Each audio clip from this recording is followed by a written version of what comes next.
What's up, guys? Welcome back to the channel and some more Dead Man's Hand coverage. So today we're taking on the Pinkertons, which, if you're following other gaming news, is kind of interesting timing, but it is the next faction in the book that we're going to look at. And they do some interesting things as well, as do all the factions, but really they have a neat little trick up their sleeves too. So like a lot of gangs here, at least half the guys do have to have just a pistol as their sole ranged weapon. But within that, they do some neat things. Now, they don't have any unique weapons like some of the other factions we've seen and will be seeing here in the future as we work our way through. But they have a really neat special rule. So, and just in comparison with the lawmen, so these guys are a little more aggressive, I'd say, overall as a faction, because they do want to get close to you. So our special agent, pretty standard stuff here, just a pistol, and our bounty hunter as well. Again, pretty common stat arrangements there. Now, we do have to have 2+ detectives in the list, and here's where we can get a little bit of flexibility. So pistol or repeater, but also this is a heavy shotgun faction in the sense that we get to have 2 shotguns if we want, and it's nice that they're on detectives, so there's no built-in like negatives to shooting. So good stuff there. These are our 2-point guys, our average Joes here, but overall the faction does have a fair amount of access to things like repeaters for a little bit of range, but as you can see, it's a little bit more geared towards being up close and personal, and certainly I think rewards some aggressive play. But we can also run our Night Watchman, and don't have to, but up to 4 of those, pistol or repeater here. But again, you have that built-in -1 to shoot and -1 to hand-to-hand, but they're also just 1-point guys, but we don't have to have them if we don't want to. Now, probably the coolest, or some of the cool rules here that they have: Relentless. Once per game, for a single turn, they can ignore all negative modifiers for nerve tests. Can come in handy, certainly, if things are looking a little south. But the other one, We Never Sleep, is probably the most important and powerful the rule that they get.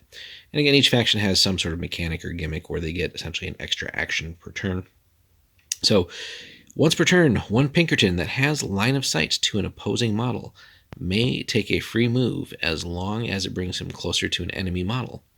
This move does not affect the model's 3 actions in any way, including for shooting modifiers. So it's essentially a free move, right? And it's the fact that it doesn't incur any penalties as well. But the caveat, which is easily missed, they have to already have line of sight to an opposing model. So we've played that wrong a couple times in some of our games. It's easy to miss that. So it's not just always a free move. They do have to have line of sight. So if you're an opposing player and you want to mitigate the Pinkerton's power a little bit, you want to try and keep out of sight as much as possible, and then only engage, I'd say, a limited amount of their models if it's possible. That way you know which of their models really will have line of sight to you and could be moving closer.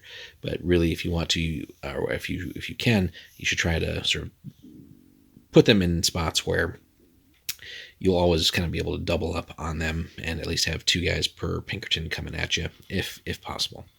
But again, use terrain if you want to. Use terrain and hide and just get out of their sight as much as possible if you want to kind of combat that rule. But nonetheless, a cool rule to get you closer, especially for that pistol or shotgun action. Now, they do have some interesting cards as well. So if we take a look here, Pinkertons for the Jack here. So play at the start of a turn. So this one's called Delay No Fight 1 moment. Play at the start of a turn or when an opposing model opts to duck back. The model affected and any further models that attempt to duck back must take a quick shot instead. So, as it says here, opponents ducking back can bring your well-laid plans crashing down around you. Well, after playing this card for this turn at least, you don't need to worry about that. So forcing them to essentially take a pot shot at you instead, keeping them in line of sight for that all-important getting closer ability. The Queen to the end of the earth. Play when a target ducks back in reaction to your model's activation. After the target moves, the Pinkerton gains a free 10-centimeter move towards him and then takes his nominated action. So it's playing off of their faction ability and essentially getting it again here in card form, except here, regardless, you do get to move closer to them. It doesn't specify line of sight. So interesting way to do that. So, if the target's ducked back, and you can use your Queen card here to get back in line of sight. And if you haven't used your We Never Sleep yet, you could essentially almost double up on that if it makes sense. So then the king, dead or alive. This is a pretty good one. The Pinkerton player may select one opposing model at the start of the turn. All shooting against that model this turn is at a +1 to hit. So if you really need to bring down an enemy model, maybe their boss or their special like elite guy, or if just some particular model is giving you trouble, like the opponents just been on fire with their shotgun character this game or something like that. This is just a nice way to get that extra bonus built in, right? Because again, let's say you get one of your shotgun guys up there and go double barrel, then you'd have a +7 to hit, which should drop somebody, assuming the dice don't suck. So pretty cool card. Now the last one. Play.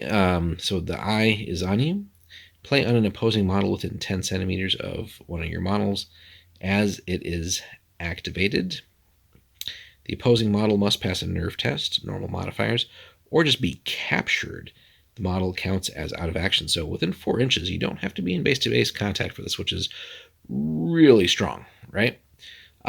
So it doesn't matter how many hits they have, any fatigue, stuff like that. It doesn't matter even who it is.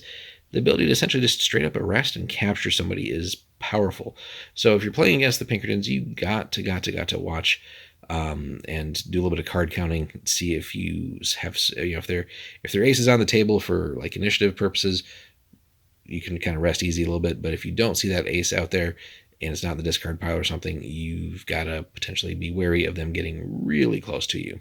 So very, very powerful. So, and on top of that, you got to be nervous, right? If the shotgun guys are getting close to you anyway, so they can kind of mess with you in this and potentially just arrest one of your guys. So really powerful stuff there, guys. Pinkerton's a pretty fun, if nasty, faction. But again, every faction in this game has its own little wrinkles, and that's just one of the beauties of Dead Man's Hand.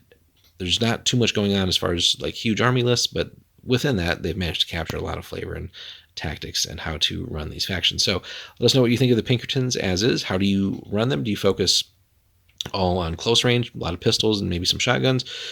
Do you throw in some repeaters, if any? And how do you play them? Let us know in the comments, guys. Like, subscribe, and we'll have comment as well, and we'll have much more Dead Man's Hand for you soon, including some battle reports that we're getting fired up for you guys. So stay tuned, and thanks for watching.